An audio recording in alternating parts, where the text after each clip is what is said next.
Hello everyone, welcome to BMN 603 Buddhist Practitioner I course during the summer 2020 at the International University of the East. My name is Venerable Sumita. I am the instructor of this course. So today we are going to the 7th week. We are going to further continue our studies with the Buddhist Practitioner I course, BMN 603. And today's topic is structure and function of the Buddhist ceremonial practices. We just have a few more weeks to go to complete the course. And my name is Venerable Sumita, and I am your instructor. So line up for the present day, today's lesson, and also for the upcoming weeks. So today I want to just give you a quick recap of the midterm presentation and also a little bit about the spiritual journal and the structure and function of the Buddhist ceremonial practices. That is our main theme today. And then next week, we are going to talk about public speaking and the delivery of different types of sermons. And on week 9, we have public instructions or sermons at Buddhist ceremonial practices. And the final week will be the final presentation. So, first of all, I would like to congratulate for all those students who have successfully completed their midterm presentation and the wonderful presentations that you all did. I want to congratulate all of you. And for the other students who have not yet completed that, or if you have any question with the presentations, you can always get back to me and let me know.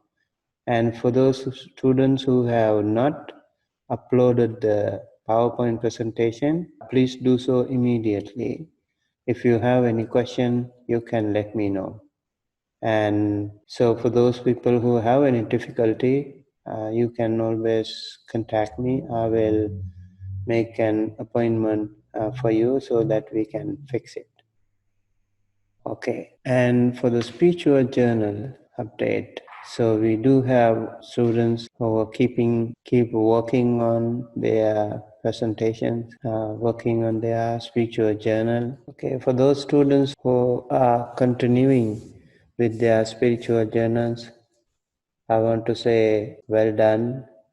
And also those people who have not started, they will have some difficulty because this is very important part of our course. So you need to keep working on your daily meditation and also practicing and recording your spiritual journal. It's really important. If any of you have any question, you can always ask me.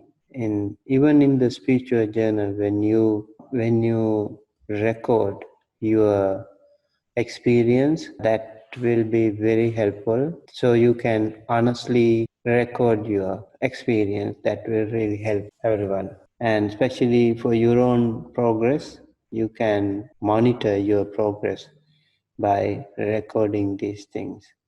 Make sure you follow the given videos to record, to have an experience, and then you can record. So today's lesson, this is week 7, structure and function of the Buddhist ceremonial practices, August 17, 2020. And as we have already seen some concepts of Buddhist ceremonial practices, we already learned about these ceremonies like New Year blessing, Vesak festival. New Year blessing is very common. Every religion, they do that on the first day of their New Year.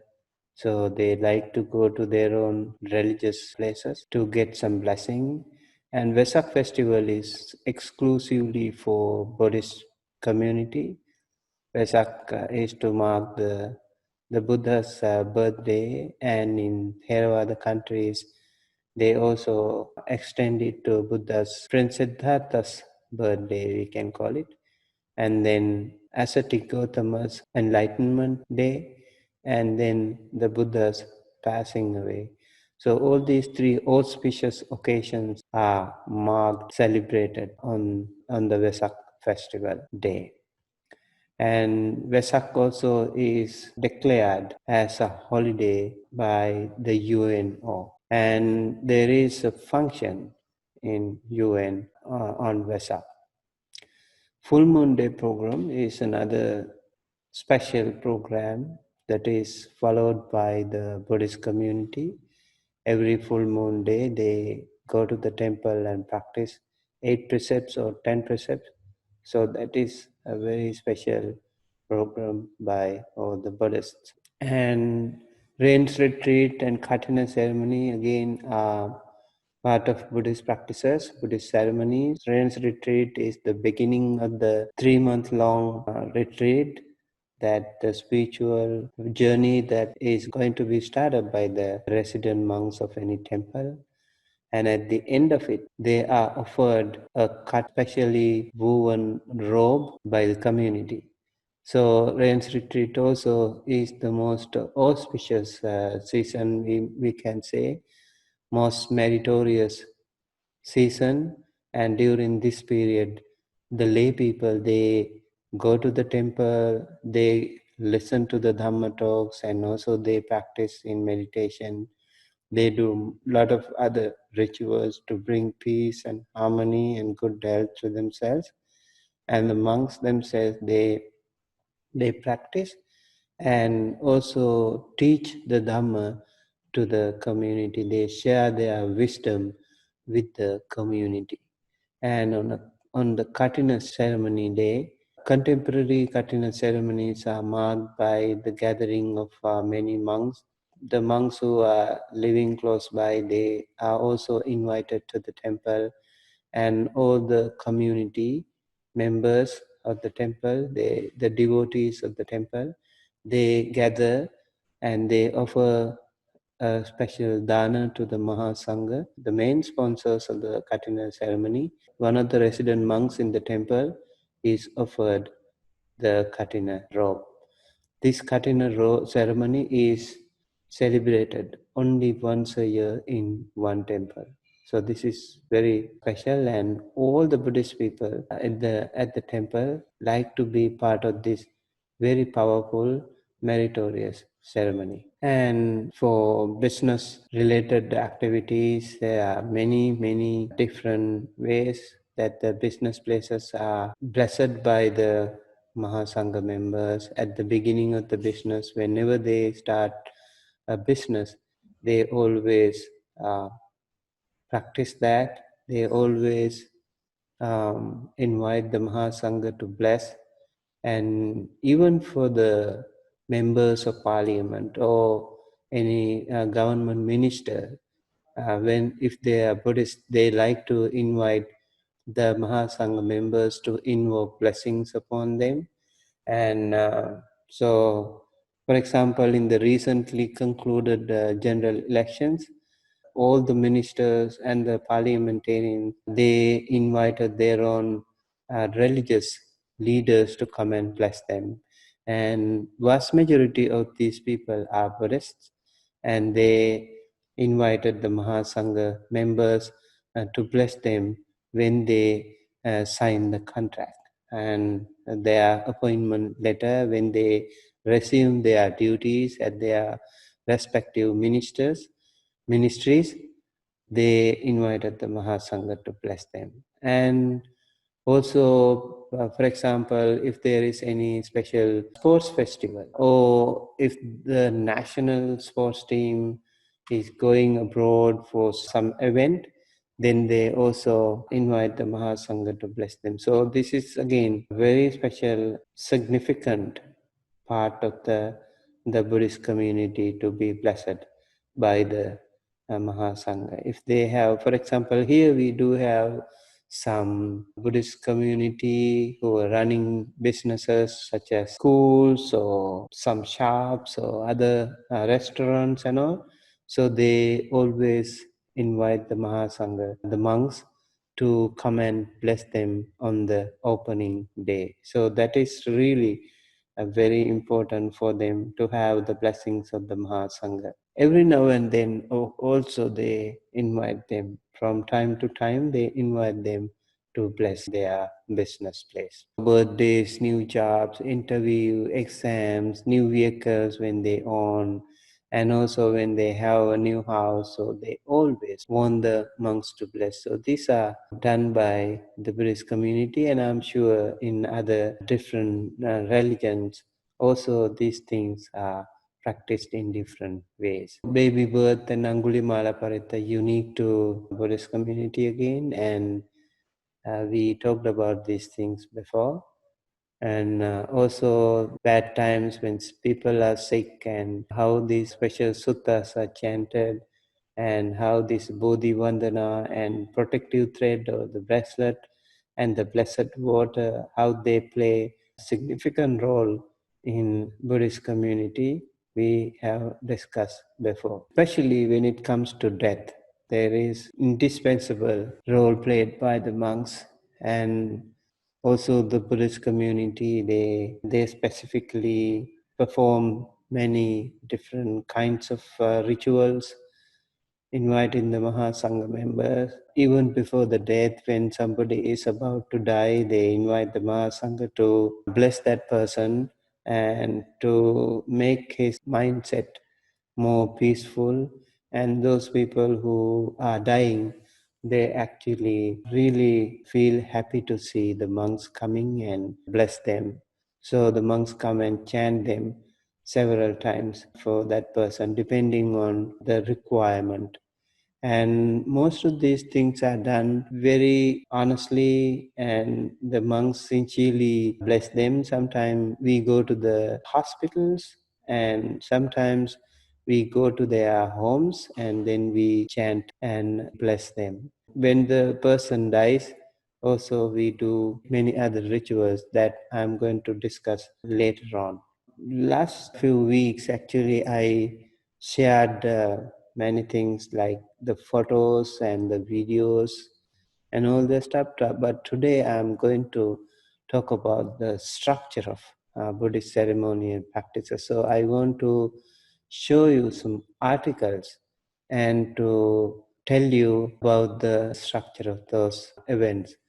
For example, full moon day event is a very important day. Full moon day, monks allow the people to come to the temple and practice, and then they have special ceremonies at the temple. For example, I would like to share with you one of the articles that I posted on our blog site over here. And here you can see the Poson full moon day. Poson full moon day is a special day for the Sri Lankan Buddhist community, actually, because Buddhism was officially introduced to Sri Lanka in 337 BC. That was by Venerable Mahinda. That was when King Devanampiyatissa was ruling the country. So Venerable Mahinda, along with some group of monks, they visited the king when he was actually hunting in the wilderness. And then here they had a discussion, and their conversation also exchanged greetings. And Venerable Mahinda was the son of King Ashoka, so naturally King was very happy to meet such a person like Arahanta Mahinda. And then he started preaching the Dhamma, and many of the Buddhist ministers of the king and all the people started following Buddhism. So it was really very important day for all the Buddhists. And on Poson full moon day every year we celebrate with a lot of activities, such as this, like observing 8 precepts, and then the Buddha Vandana, and then Dhamma talk, and meditation, Harita chanting, Buddha Vandana, and so many other activities are done on this particular day. So the article also talks about the importance of this full moon day, and where Venerable Mahinda, over here you can see how the place he visited, and there are some inscriptions and historical accounts. So people come here in millions every year to see that place. And these are some of the activities that we did actually prior to the COVID-19 scenario. And during that time, a lot of people used to come to the temple and practice. So these are some of the snapshots of the full moon day program. You can see them coming to the temple and praying, meditating, and also doing the Bodhi Puja, and many things happen on this very particular day. So every full moon day is a public bank and mercantile holiday in Sri Lanka, and many Buddhist people around the world, they follow their own schedules, and I have also created the full moon day list here. So, for example, not only full moon day, actually 4 quarters of the month, there are people coming to the temple in ancient tradition. This is an ancient practice actually. Right now, contemporary world, it's hard for them to maintain all these practices, like all the 4 days a month, but at least they come to the full moon day. So this is the ancient calendar, like they follow the moon. This is the snapshot that I took of the real moon here, and you can see the full moon. So the first quarter and the full moon, and then the last quarter and the new moon. This is how we categorize the 4 quarters, 4 moons, or 4 days that we go to the temple to observe precepts. These months are also called in different names. Like for January, we call it Durutu, and for February, we call it Navam, and all the days are given here according to the moon calendar. And March is called Medin, April full moon day is called Bak, and May is called Vesak, and this is where we celebrate the Buddha's 3 auspicious occasions. And June is the Poson day. I just shared with you the article on that.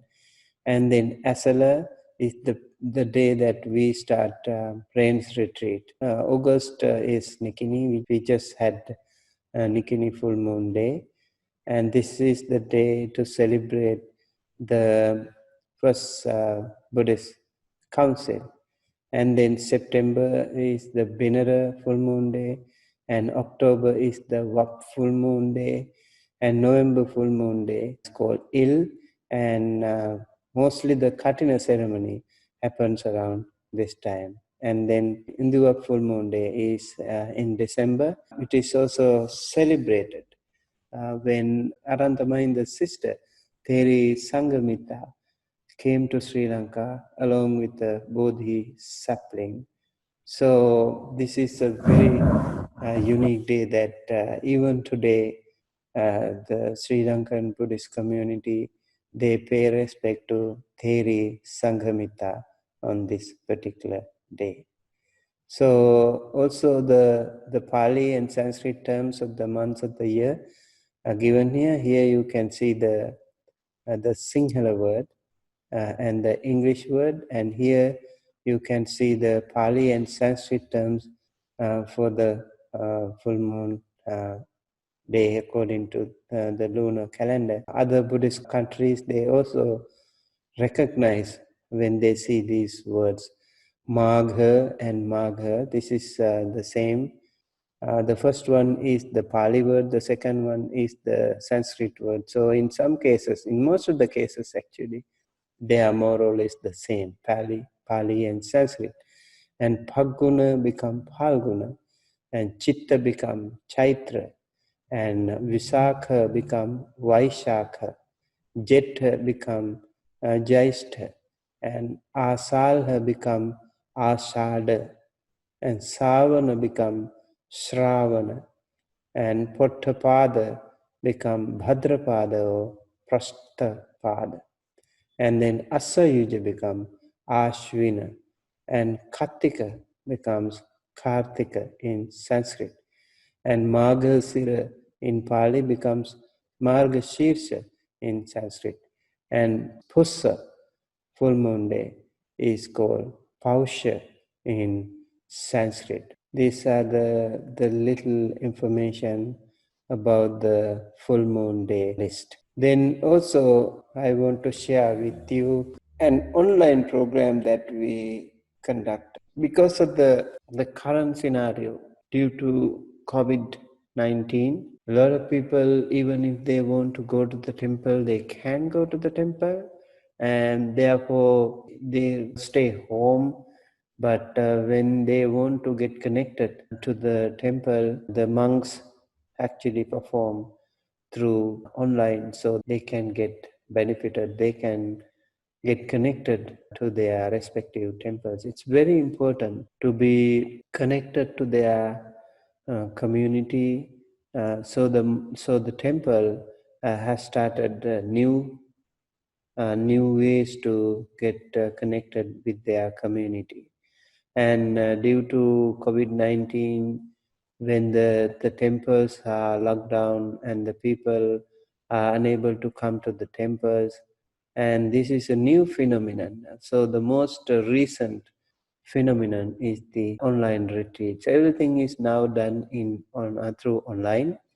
So when people can come to, so the monks, what they do is they go Facebook Live or YouTube Live or even Zoom. People get connected through those social media platforms to the temple, and then the monks conduct from the temple, and the people stay home and they follow those instructions. And sometimes it's not so easy for the lay people because at home it's not so conducive. Sometimes it's not practical. A lot of sounds and children and all those difficulties are there. But somehow we also have a system like every home, they have a small altar with the Buddha statue, and there is a small room for dedicated for their practice. So mostly nowadays they use that space for the online program. So let me show you one of the online youth day event that we did. So this is one of the online youth day event that we conducted. Savana full moon day. This was aimed at an international. So we send the Zoom link for those people to join us, and also importance of the Savana Uposatha is given here. You can see Savana in Pali, Shravana in Sanskrit, and Sinhala it is Nikini. Thai, Burmese, and other terms are also here. And Uposatha in Pali means full moon day.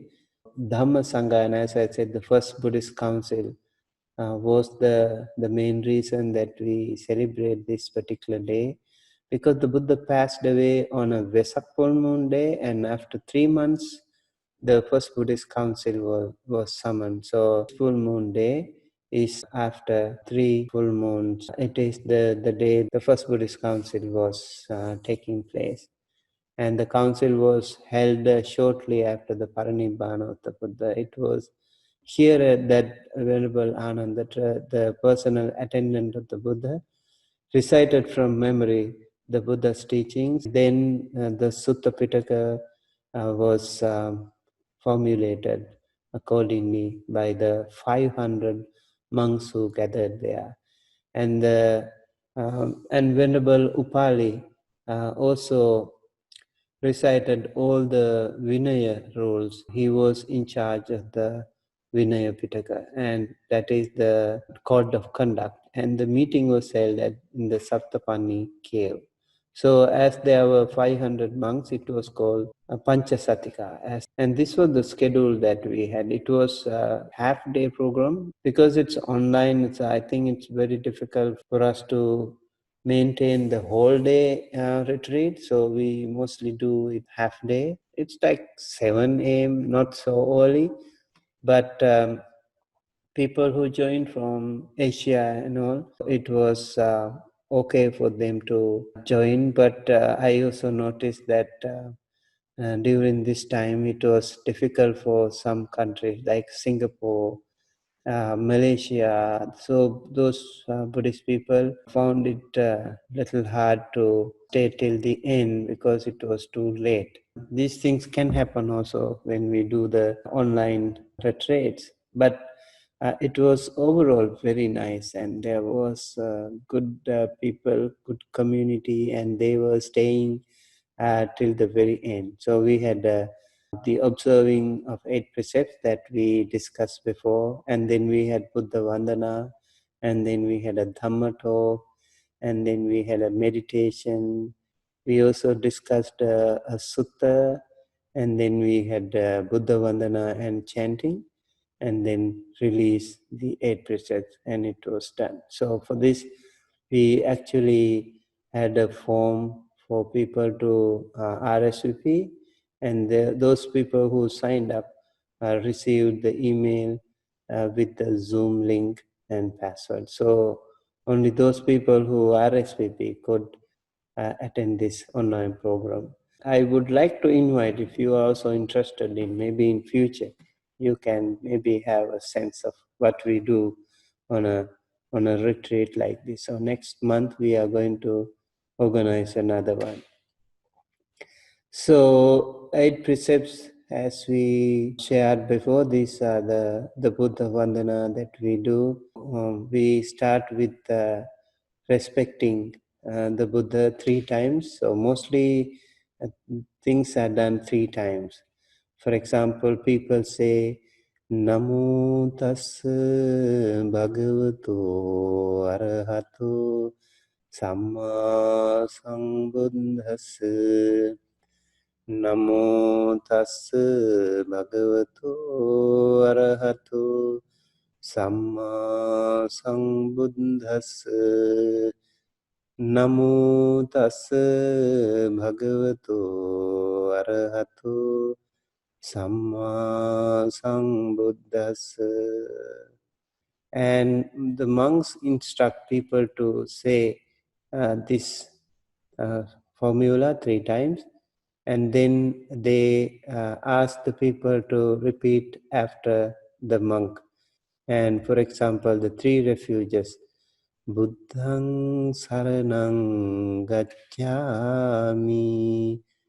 Dhammang saranang gacchami, Sanghang saranang gacchami, Duteyampi Buddhang saranang gacchami, Duteyampi Dhammang saranang gacchami, Duteyampi Sanghang saranang gacchami, Tateyampi Buddhang saranang gacchami, Tateyampi Dhammang saranang gacchami, Tateyampi Sanghang saranang gacchami.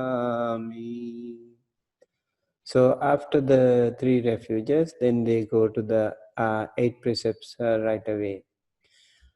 Pānātipātā vēramaṇī sikkhapadang samadhiyāmi.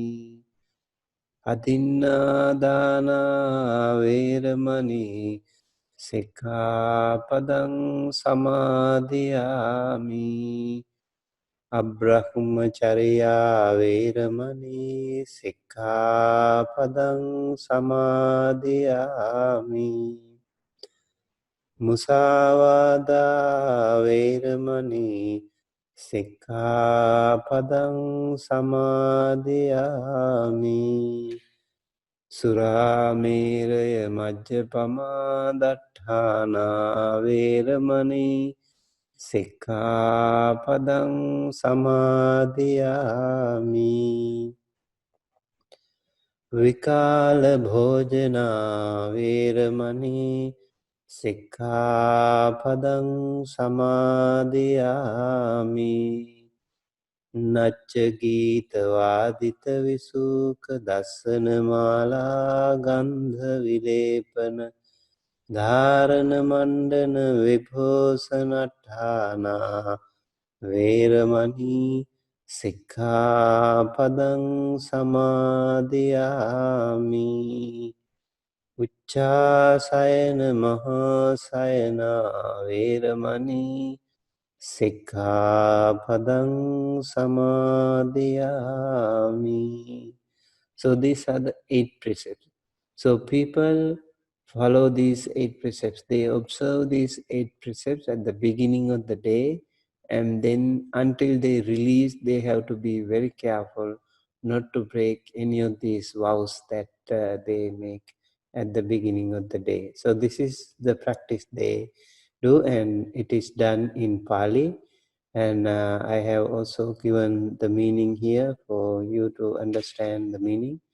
And so this is how we did. And also we have here some articles on 8 precepts and 5 precepts, and also the Buddha Vandana and Bojjhanga Sutta chanting. So we also did all these things during that time. And then the full moon day list and the Mother's Day event and the Pali chanting.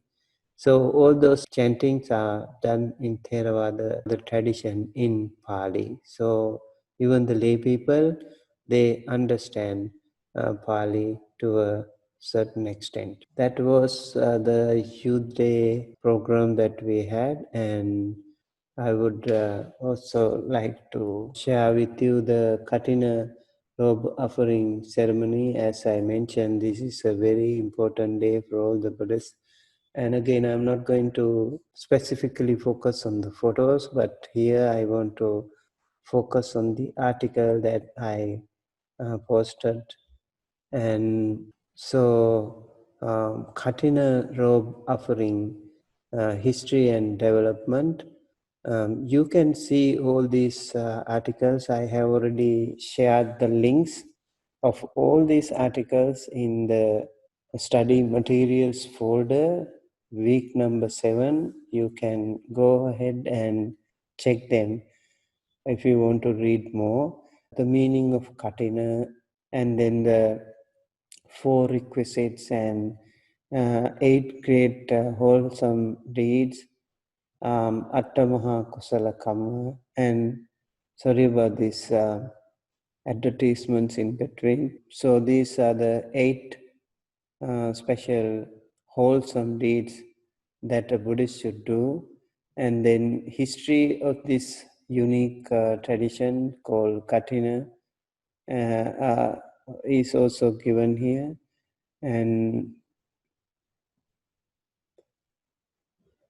And the robe offering, the rains retreat, and some important rules pertaining to the Katina robe, and how people get together and offer it to the monks, and also the 5 benefits or privileges of the Katina robe receiver, and the Katina robe offering today, how they do it.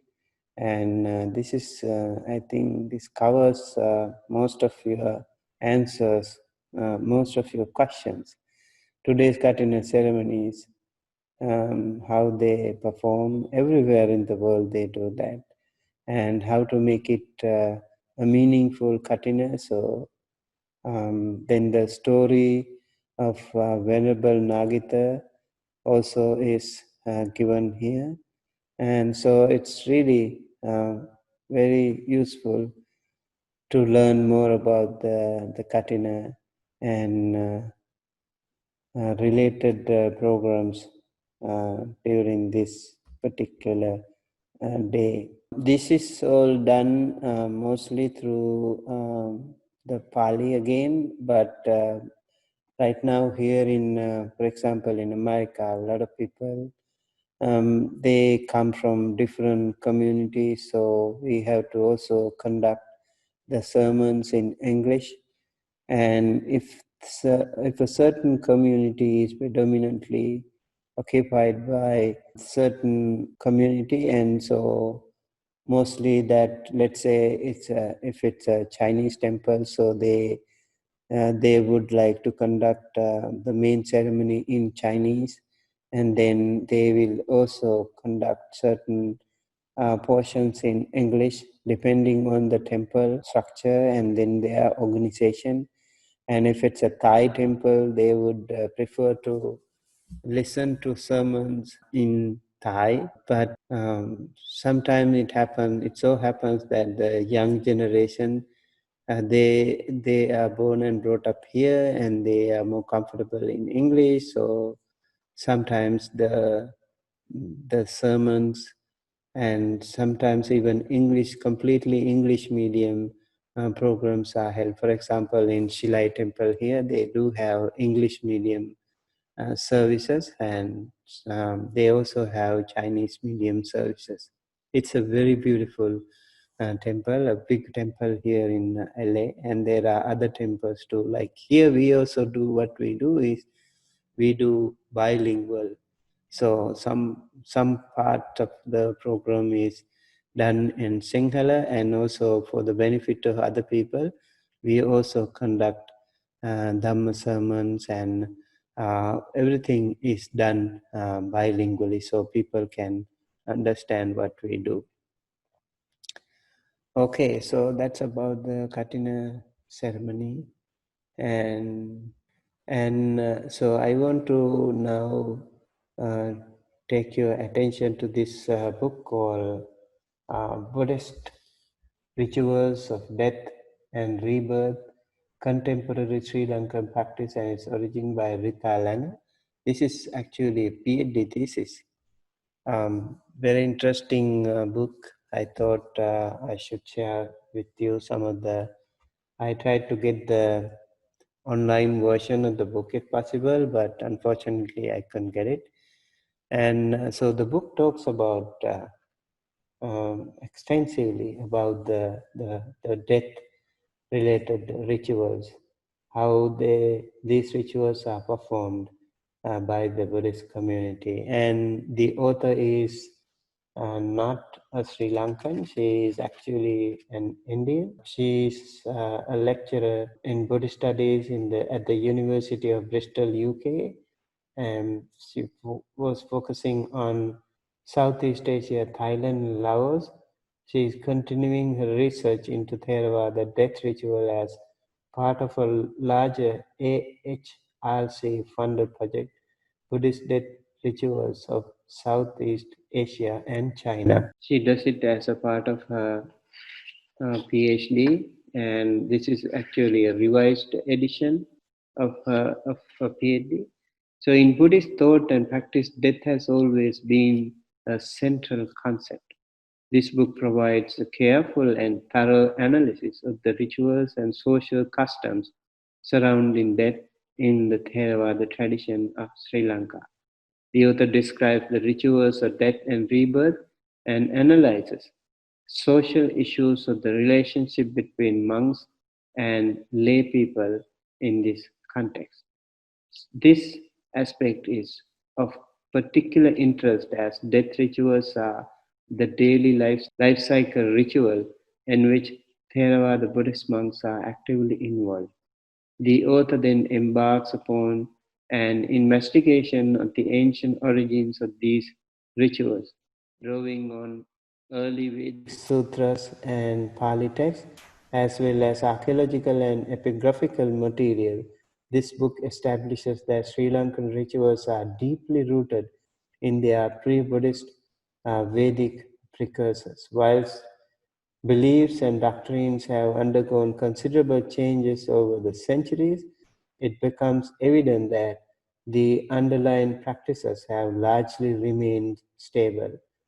As the first comprehensive study of death rituals in Theravada Buddhist practice, this is an important contribution to the field of Buddhist studies, Indology, anthropology, and religious studies. So now you can see how why it is so important. This book is a really good one. I just wanted to share with you. This is the content page where you can see the death and dying, and then under which we have contemporary Sri Lankan practice, the role of monks, the role of lay people, and then commentary on the practice, the importance of the moment of death, spirit chanting, that is Paritta chanting, those protective chantings in contemporary Sri Lanka, and some historical roots, time of death, and then the Pali Nikayas, how these things are related. Um, and also the Abhidhamma interpretation on the concept of death. And this is the title page of the book. And also the funeral, contemporary Sri Lankan practice, a laywoman's burial and a monk's cremation, treatment of the corpse and its disposal, commentary to the practice, the general customs, intermediate state, and offering of Matakavatta, that is the funeral cloth. And these are the important practices. And there are some more in the content page here. She talks about post-funeral rites, contemporary Sri Lankan practice, and how the monks are invited to their home to preach the Dhamma. So that is called Bana. And then seventh day Matakadana, that at the completion of seventh day, the monks are invited to the home and they are offered food, and then they also perform some ritual to make sure that people and the house is blessed. Some of those activities are here. And then treatment of the remains, two examples of later Matakadanas, and other options are also there. Commentary to the practice, food offerings, giving of merit, Anumodana, that is transferring merits. Some historical roots also given here of the giving of merit or transferring merit. And then the early stage assigning merit, and then the later stage giving merit, and then the Abhidhamma interpretation. Abhidhamma Pitaka is a very special section of the Buddhist canon that specifically talks about, analyzes the mind and consciousness. So it's really deep analytical study that we can find in the Abhidhamma Pitaka. So how Abhidhamma Pitaka is explaining this particular custom or the concept of that is very important here. This is about that book, and I'm going to share with you some other things about the death later on. So, for example, this discourse on Beyond the Walls, I think what we call Tirokuda Sutta, it's in Khuddaka Nikaya, and here it is interesting to see when somebody dies, that person just doesn't go away. They still can hang around with their friends and relatives.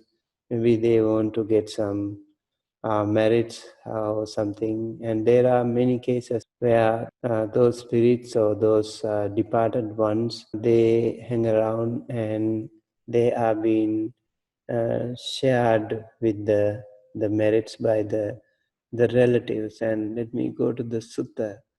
And so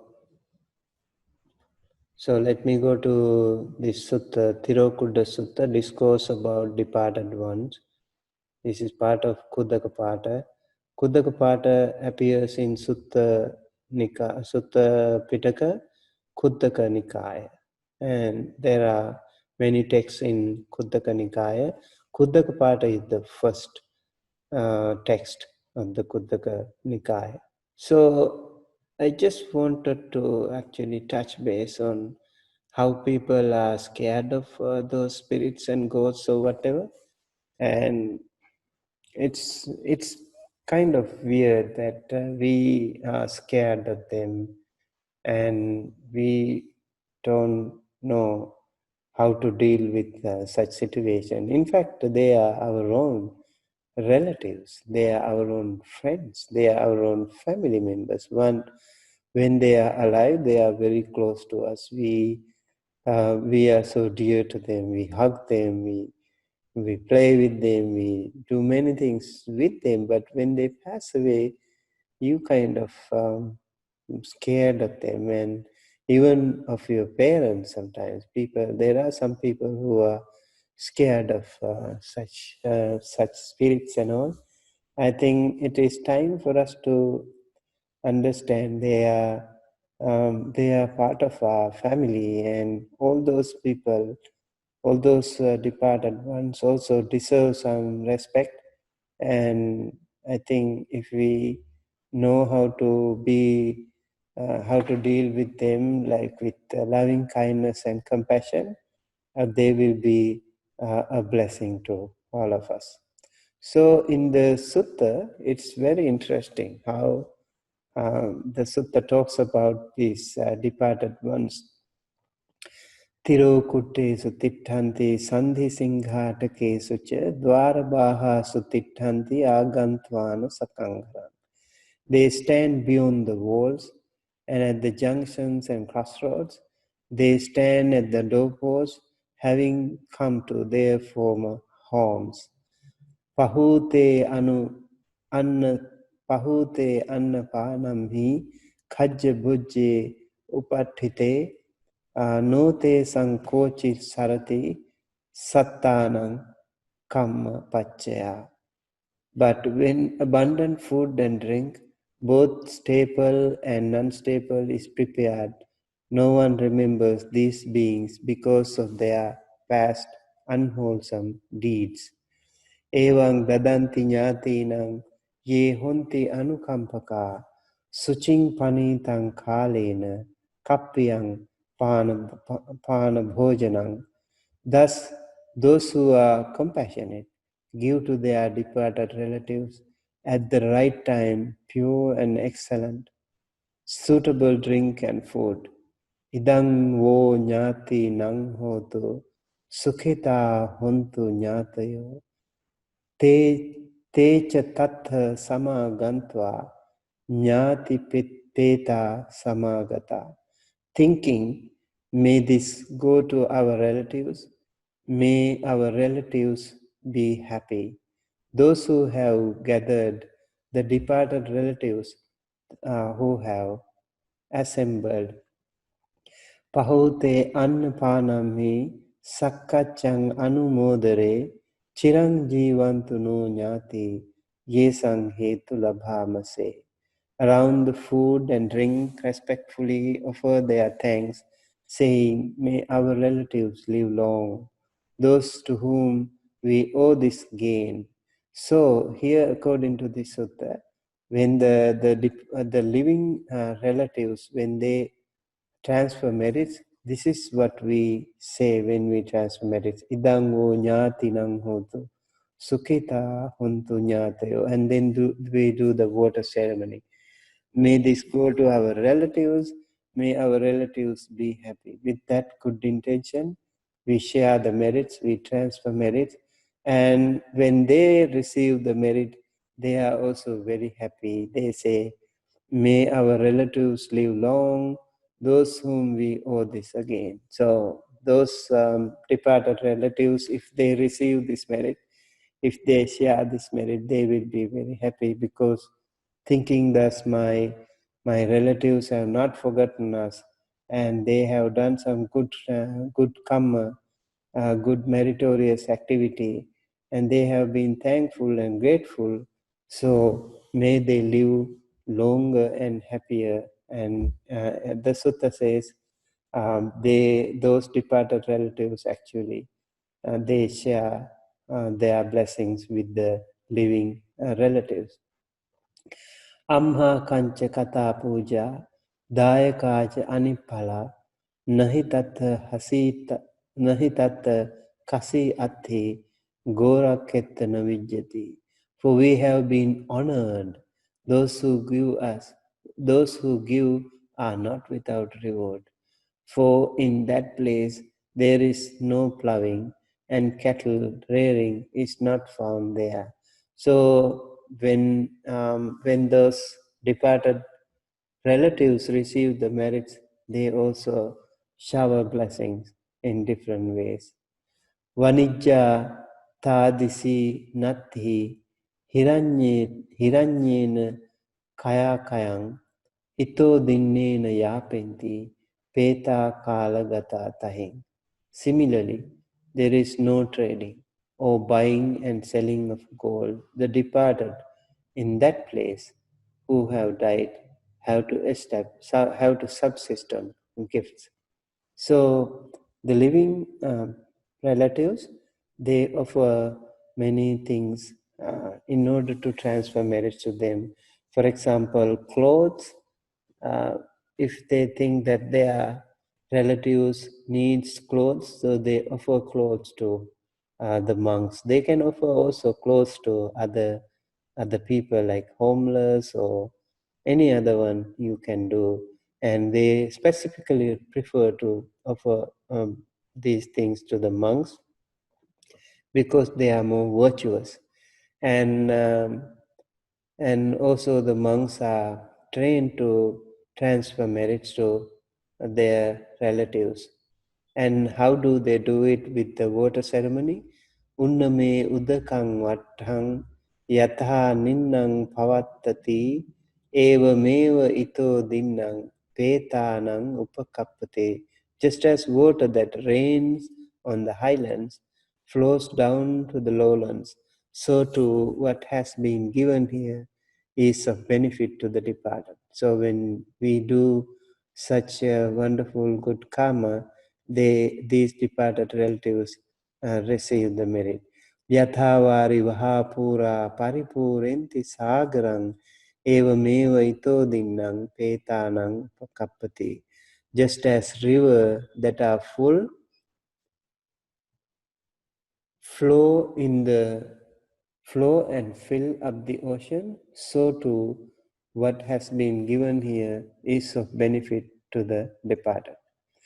Adasime akasime nyatimitta sakachame petanang dakhinang dajja ubbe katamanusarang. So those departed relatives are very happy.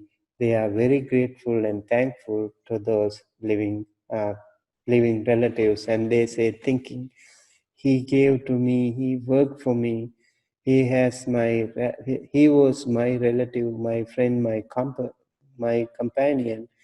He should give gifts for the departed, remembering what they have done before. So in Buddhist tradition, we always recommend, we always encourage people to be grateful and thankful to their departed relatives, and do something to help them receive some merit. Nahirunnangwa sokowa yachanya paridevana natang peta namattaya evang titthanti nyateo. For no tears or grief or any other lamentations are of any use to the departed, as long as their relatives continue grieving in this way. So like this, the sutta talks about the importance of um, transferring merits to the departed relatives. And in Sigalovada Sutta, there is another sutta here. Actually, in this sutta, this Sigalovada Sutta is part of Digha Nikaya, and this is a long discourse. This is like a layperson's code of discipline. It's very important that lay people go through this sutta. There are many things for them to learn about the lay mundane life. For example, 4 vices of conduct, 4 vices, 6 channels of dissipating wealth, 6 channels of dissipating wealth, 6 direction of worship, and all these are there. I just want to focus on this. For example, the 6 directions of worship. And in the Buddha's time, there was one Brahmin, and he was asked by his father at the latter's deathbed that his son should pay respect to the 8 directions. So, out of respect for his father, he used to wake up every morning, and then he respected the 8 directions. But he took shower, and without rinsing, he just with wet cloth and wet hair, he would pay respect to the 8 directions. And when Buddha saw this thing, he said, the Buddha said, in our noble Vinaya, the 8 directions are, those 6 directions are different. They are symbolic only, but the Eastern direction means you respect your parents. Southern direction means you respect your teachers. Western direction means you take care of your husband and wife. And the northern direction means friends and associates. And the Nadi, though the lower direction means employees and employers and employees. And Zenith, the upper direction means religious and spiritual leaders. So those people, those communities should be respected, should be taken care of. You should perform certain duties and responsibilities towards them. That is the way you respect those 6 directions, not just waking up in the morning with wet clothes and just bowing to those directions. It is not the right way. This is the right way. The Buddha advised Sigala. And in this sutta, there are 5 duties towards the parents and by the children, and also 5 duties towards the children by the parents. So, and also the teachers and the students and the husband and wife and the friends and the employers and employees. These are really very important practices, bylaws, just some very good ethical considerations that when we know these things, it will be useful for a good, healthy relationship. And I recommend you read this sutta and learn more about this. I just gave you here the summary of it just to have a sense of this sutta. It's called Sigalovada. Okay, and then transferring merits again over here. Over here, I also shared with you how I did it for my mother. When I was here, she passed away. She was in Sri Lanka. She was a former school teacher. And so what we do here is we actually have very important two salutation. I just want to share this stanza with you. How we salute our mother so much, and every day on different occasions we pay respect to our mother with this Pali stanza. Dasamase ure katva posesi uddhi karanam ayudigham vassa satam Madhupadam namamaham. Having cherished me in your womb of divine cradle nearly for 10 months of time, you raised me up wishing me all the success. My dear mom, please let me bow down at your feet wishing you long life. So this is how we respect to our mother. We also have another stanza for father, just like this. So we respect our parents. So in the Buddhist community, it's a very good practice, and they take care of their parents so much.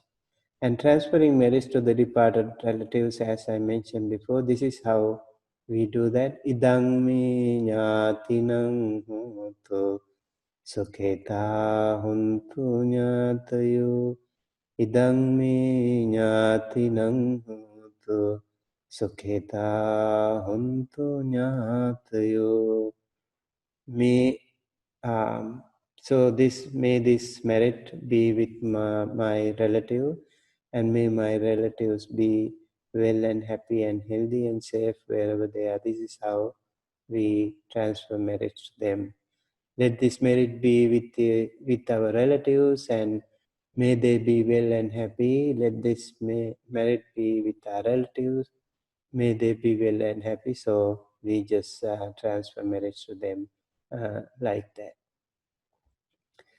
All right, so transferring merits to the departed relatives, and then online. We had some online funeral service recently. We had some online funeral service recently. I wanted to share with you because people can come to the temple, so we conducted this one through Zoom. And so what we do here, the structure of this ceremony is administering 5 precepts, and then we do a small welcome speech and introduction, and then from the relatives part, they did that, and then we dedicate that funeral cloth to the Mahasangha with some short Dharma sermon, and then with some Pali stanza, reciting the stanzas of impermanence. So that is done by the monks when they offer the funeral cloth. And then Buddhist teaching on death and transferring merits, another short Dhamma talk is given, and then chanting of protective discourses. That was a part of the ceremony. That is actually the structure of funeral ceremony.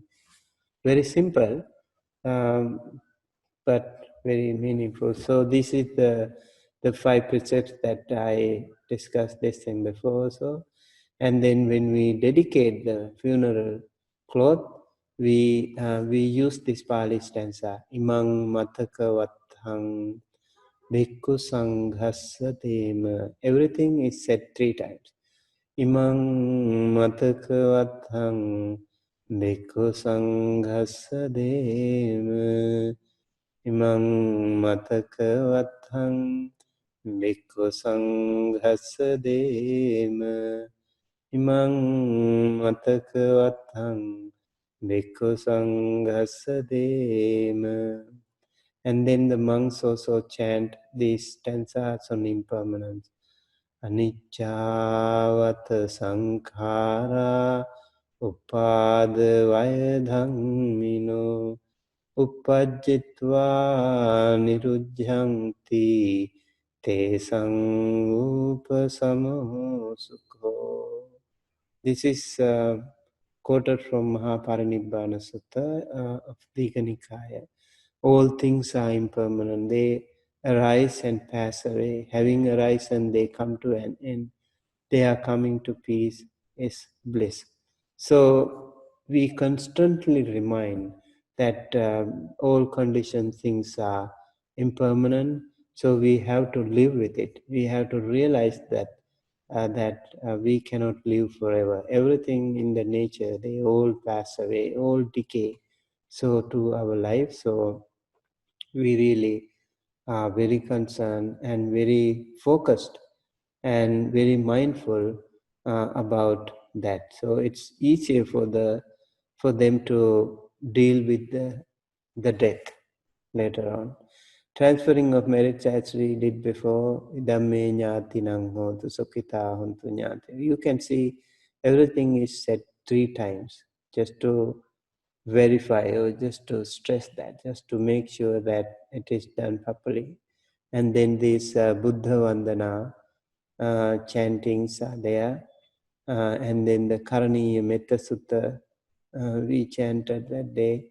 So this is how we conducted this online funeral service that day.